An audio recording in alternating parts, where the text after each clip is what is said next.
Welcome to Lindamood-Bell Radio. I'm Dave Hungerford for Lindamood-Bell, and today's episode is from a project in Kingston, Jamaica I visited a couple summers ago. Lindamood-Bell and the Creative Language-Based Learning Organization have been working to train and coach teachers from across the island in the Lindamood-Bell approach. I met Ancelene there, but first let me tell you about the Imagery-Language Connection. Teachers who have taken Lindamood-Bell workshops can get support all year long with our exclusive online learning community, the Imagery-Language Connection. Subscribe, and you can refine your skills at your own pace with e-learning courses, attend live interactive webinars with our instruction experts, and access a library of resources for in-person and online teaching. Learn more about our online learning community for educators, the Imagery-Language Connection, at lindamoodbell.com. Here's Ancelene. Okay, I'm Ancelene Cunningham-Dixon. I work in the beautiful city of Montego Bay, St. James. I teach the 4 and the 5-year-olds, so my school is a basic school, so we cater to students from 2 to 6 years. Is it a public school? It's a privately government recognized institution. It's owned by someone, by a church, but it's recognized by the government, so I have to report to them. So maybe you could explain a little, because I don't know, the Jamaican system of education. Right. So you have both public and private, and public some combination schools, it sounds like? Yes. How does that work? So even though the school is not built by the government, it was built by a pastor, so it's attached to his church. But the government stepped in, so they give subsidies. So they subsidize the salaries for the teachers that are there if we have the number of students required. So we have to go through a registration process to get recognized. So we usually be recognized first, and then now we have to be registered. So when you're registered, you actually report directly to the government, Ministry of Education to be exact, but then you are directly under your board's management. Confusion. And the students pay tuition? Yes, students pay tuition. In the government school, the fully owned government schools, they don't pay tuition. Very good. That's the difference, the big difference. It is a big difference. Yes. And so you as a teacher, what sort of certification process did you have to go through? Okay, first I'm also the principal of the school. So I have to be, I actually have to have some sort of training in early childhood education, which I do have a diploma in early childhood education. I also NCT vet trained. So that's another area where you can get your training to be the teacher in a basic school, but you're not paid by the government. Right, so 2 different entities. So you have your basic teaching diploma, right, from the university, and then you have further. I have one that is a bit lower than that. So I actually had that, my NCT vet training certification, before I went to university and got my diploma. So hopefully next year, all being well, I will actually do my degree, hopefully in special education, or if not, I'll do it in early childhood education and then doing my major in special ed, especially in reading. So soon you'll be doctor. Yeah, that is the goal. That is the goal. Actually, my long-term goal is to actually be Dr. Cunningham-Dixon with a focus on early childhood education and special education. Mm-hmm. Yes. And so what type of community is Montego Bay? It varies. How about your students in particular? My students we are outside of the town. So it's obviously it's a big tourist destination. Yes. So where my school is, it's in a carving community. So they do the carvings of Bob Marley, of eagles, red striped bears, turtles. So they're out of wood and all of that. So that's their main income. So they do these and they sell it to the resorts, or they have craft shops that they sell them to. They do bracelets, they do earrings, they do necklaces. It's a wide variety of things that they do in that community. I wish, how to put it? For me personally, I wish that the parents would really take more interest in where they want to see their children go when they leave an educational institution, because most of them are not formally educated. You find that they don't have that push to allow their children to go beyond where they are as a parent. So that's one of the things that gets me about that community. They really, whatever. So, it's not important. so a small percentage finish high school probably, and Yes. very small go to university. Right. Right? That's the trend. Hoping that will change. No? I've been there 13 years and I've not seen a change. Even when you encourage them to make a difference, to be the person be that sore thumb, stand out from the lot. That's kind of a pet peeve. It gets me. Why do you think that is? Is it just because they themselves are not?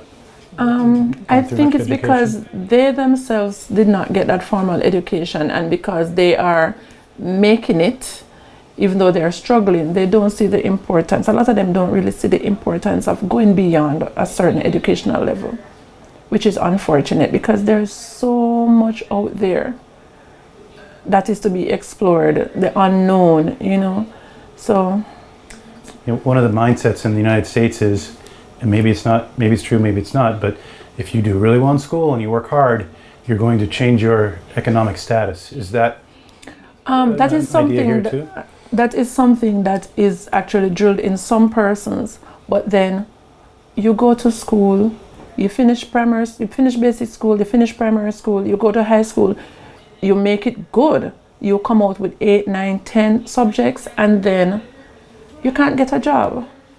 So you end up packing bags in a supermarket. So they're like, okay, what's the sense? Or you go to the call centers on the free zone, and that's where you're stuck. Because you can't get a job in the field of your choice or what you're qualified to do, because they're saying that, okay, I'm sorry, you have the qualifications on paper, but I need somebody with 6 years experience in that field. So because I know quite a few persons that have 8, 9, 7 subjects, and they're a cashier in a supermarket or in a haberdashery. Can't get a job unless you have the experience, and you can't get experience unless you have the job. Exactly. Right. And I'm like, okay, how can we fix this? But it's difficult because when they're in high school, they only do 60 hours of community service, right? They don't go on job-related experiences where they're, okay, I did a whole year as an intern at this particular institution, so that can count towards me getting a job in my field of choice. So that's a deterrent to them going forward. Sad but true. Well, let's talk about this summer. Tell me what you're doing this summer here. Okay. and how you got involved initially, I guess is. Okay, how I got involved initially. My development officer sent me an SMS one day and said, would you be interested in doing a special education program? I'm like, yes. She was, okay, I'm gonna send you the information, but they need everything by tomorrow. I'm like, okay. So she sent me the info and went online, started doing it, and I realized that, okay, I can't find any of my information on my laptop. It's gone. I tried to access my email. I can't find them in my email, and I had a very small phone. And I'm like, I went to work. I'm like, listen, I'm going to put the work on the board, and I need you to sit with the students for me because I need to get this done and to send off before 12 o'clock. And I'm sitting on my phone and I'm writing my essay and everything. And at 11:45, I was finished and I sent it off. At 12:15, I got a response back via email like, okay, you've made it. You need to come in for an interview Friday morning at 9 o'clock. Northford Court Hotel in Kingston. And I'm like, I have no clue where that is. So this happened the Thursday morning. So I have to make preparations to go to Kingston the following day, which is 4 hours away.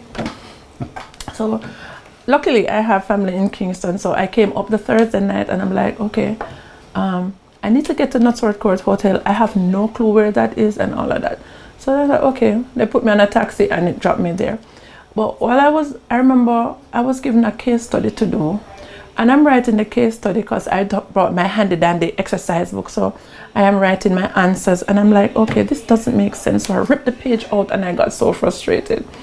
And Miss Sandra said, what's happening over there? I'm like, I'm doing this case study and it doesn't make sense to me. Everything I'm doing just seems jumbled. She was like, okay, calm down. When you think of the question, just think about somebody that you can relate to. I was like, okay. So I didn't bother to write any answers because I started thinking about a granddaughter of mine that she actually fit into most of the categories. So when I went in and they were asking me questions and how would I do this? So I was able to just relate to my granddaughter and to her and just respond to the questions. At the end of the interview, I remember I was leaving and I don't know, for whatever reason though, when they were talking to me, once I did they told me that I was okay. I started mathsing out in my head how I was going to do all of this. So I'm like, okay, it's the last 2 days of school and then school is on Easter break. So therefore, I can miss those 2 days. I'll get somebody to come in, sit in my class for me, and then I'm off. So I was mentally making all those notations in my head. So when I was asked a question in the interview, I was able to just give back that answer. And I remember the gentleman said, interesting. And when I was leaving, interview was finished and I was leaving, my hand was on the lock. And I just turned back and said, see you in April. Not knowing if I had actually gotten through, but I was just so confident. Don't know why, but I was really, really confident. And then I was kind of said, okay, you made it in. So, and I think I'm the only teacher to date that has made it into the program with only a diploma. The persons have their degrees and they're doing their masters and stuff, but that did not stop me. Very good. Well, it sounds like it was preordained, supposed to be. Yes, it was. That's how I see it too. So maybe you could explain what the program is. Okay. For people that don't. All right. The Lindamood-Bell learning processes. I never heard that name until 2017 when I got into the program. But what I have found is that the programs work. I've done the Scene Stars, I've done the verbalizing and visualizing, or I think that's the other way around, visualizing and verbalizing, and I've done On Cloud 9. So training 3 aspects of it. And as I said to persons, not because I'm talking to somebody from Lindamood-Bell why I say this, but it's the truth. Especially the Scene Stars program, it's a bandage that fits all literacy wounds.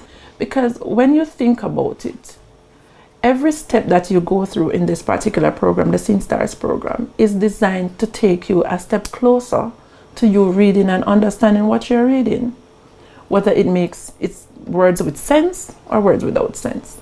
And as I keep telling my parents, I say, if you're not able to read a nonsense word, in my opinion, you're not a reader. But the programs are designed in such a way that all the gaps that may be there can be closed. We do what we call a primary exit profile exam here in Jamaica. That's what the grade 6 students do. But it is something that starts at grade 4. And the VV is ideally suited for that aspect of the children's literacy journey. Is that a test that then determines which high school they go to, yes. and what sort of definitely. Higher education versus where you're gonna be, which school are you going to place in a school that you don't need intervention, or if you're going to have to be placed in a high school that you have to get some serious intervention to keep you going. Now the Scene Stars is ideally suited for kindergarten and the early grades. Perfect for it, because once you have that ground solid, you'll find that building on that becomes much, much easier. And I always use my granddaughter as an example. When I first heard about symbol imagery, I was like, okay, if they say it works, it works. But right after I did my training, I went home and my granddaughter was passing through the room and I said, hey, come here.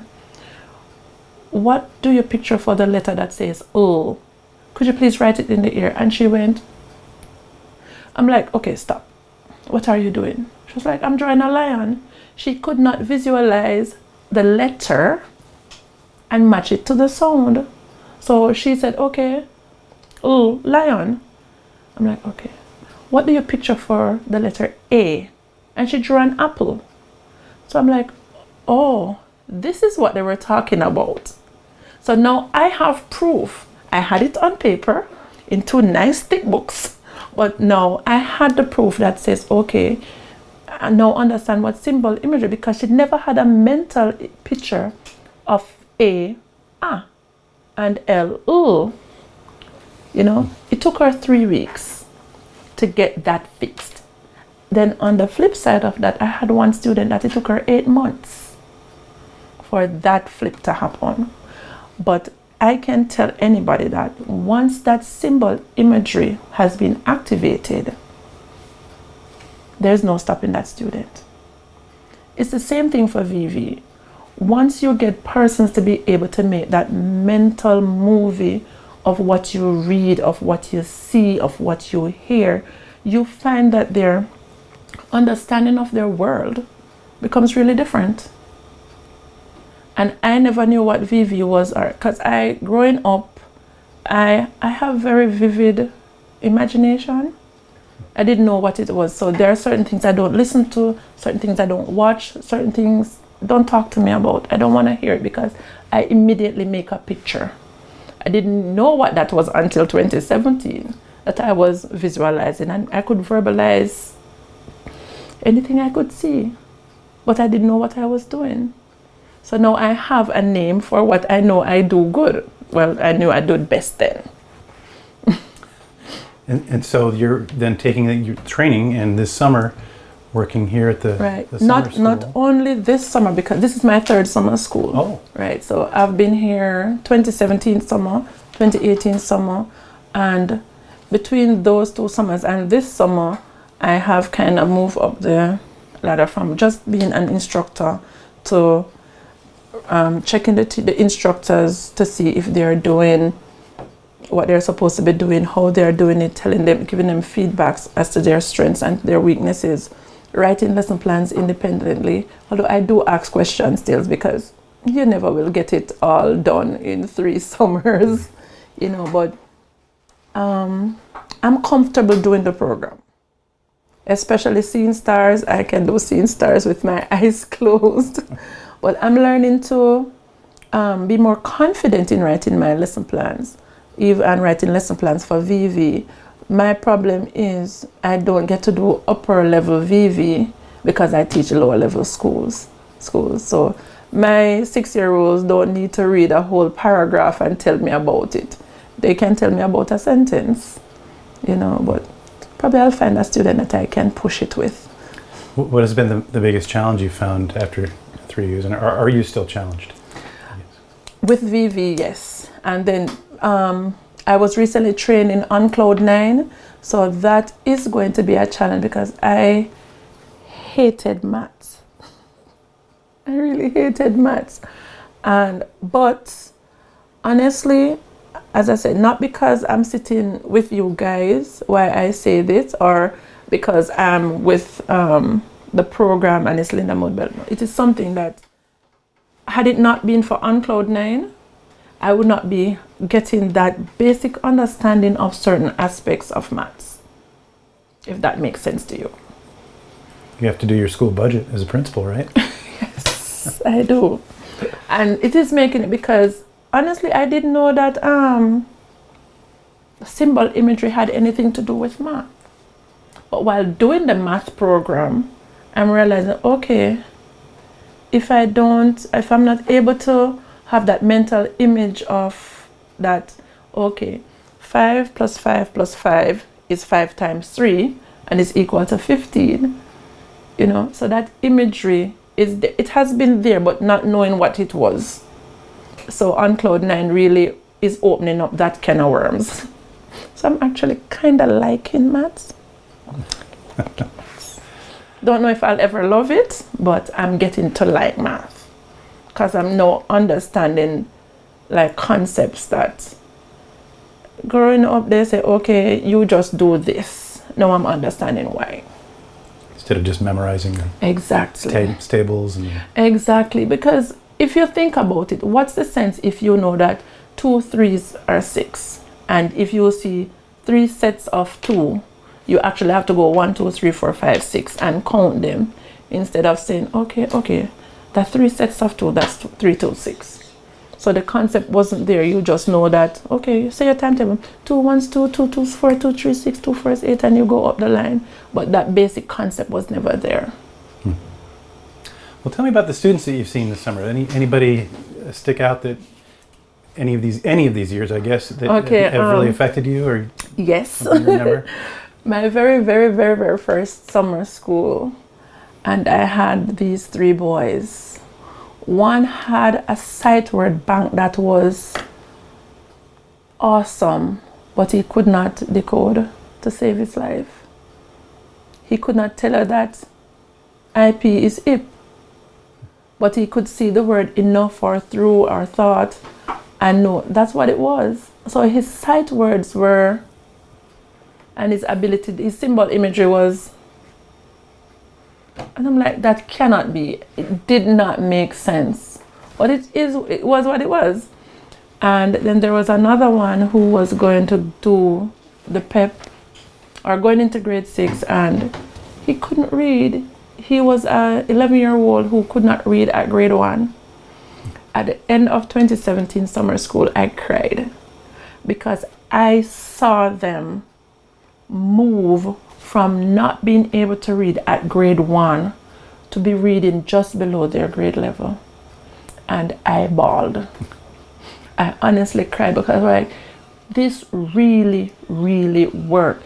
To see a child who was struggling to even put IT together, 2 sounds, and then that child is at a place that he's seeing nation. I was going nation because they know that TION always sticks together, so that's nation. That's astronomical.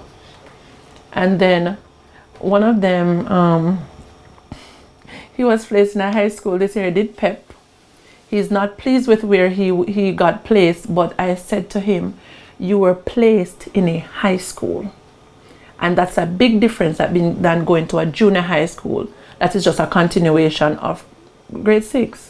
So you're going to a traditional high school, and that's a big plus. Knowing where you were 3 years ago to where you are now, that's like, he's going into grade 7, but he's still not at his grade 7 level, but he's not far from it. There are the students, you find that the program just works. As I say, it is a bandage that fits all wounds. It's able to fix it. Very nice. I know kind of the goal of this whole project is that you train teachers and that you are able to go back to your different schools, because there are people from all over the island. All over here. the island, yes. How do you feel? Do you feel confident that you'll be able to kind of keep that, or have you been able to keep it kind of going over the 3 years you've been involved back in the classroom when you don't have this little laboratory experiment? I have been able to. My very first year I wasn't. Then last year I decided, okay, because we have our timetables that we're supposed to follow, our daily schedule. I'm like, that 30 minutes in the morning that says these children are to come in for free and they are just supposed to be allowed to play all they want, and then it's good. I'm like, okay, all those who are in the K5 class that will be going to grade 1 in September, you don't have free play activity, you have seen stars. So I use that 30 minutes in the morning, 4 days a week, and it has made a difference. I have a 5.5-year-old that is going into grade 1, reading at her grade level, decoding, reading at about 50% of a grade level above her, and decoding at a grade 3 level. Nice. Half an hour every day, 4 days a week. And she's able to visualize and verbalize no nouns or she can look at a picture and tell you everything that is on it. Half an hour, 4 days a week in the afternoon. She's able to do basic tens and ones on cloud 9. I did it for about 4 weeks, but the basic is there, so that's something that can be built on. The good thing for her is she's going into a school that has a teacher that is trained in that program. So she has future support. And of course, there's grandma at home. But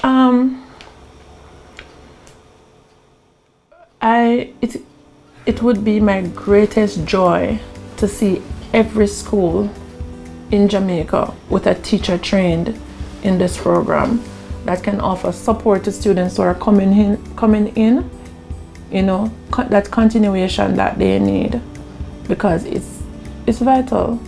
If we are going to see a change in our literacy level in Jamaica and even our numeracy, and see Jamaica being the place to be for your educational needs, it's needed, and it's a welcome change from everything else that we have been doing. I don't think there's anything you could add. That was perfect. Thank you so much. And thank you for listening. You can see Ancelene and learn more about the project on our YouTube page or the Creative Language-Based Learning Organization's website. Visit us on Twitter, Instagram, Facebook, and LinkedIn, or just go to lindamood-bell.com. We are Lindamood-Bell.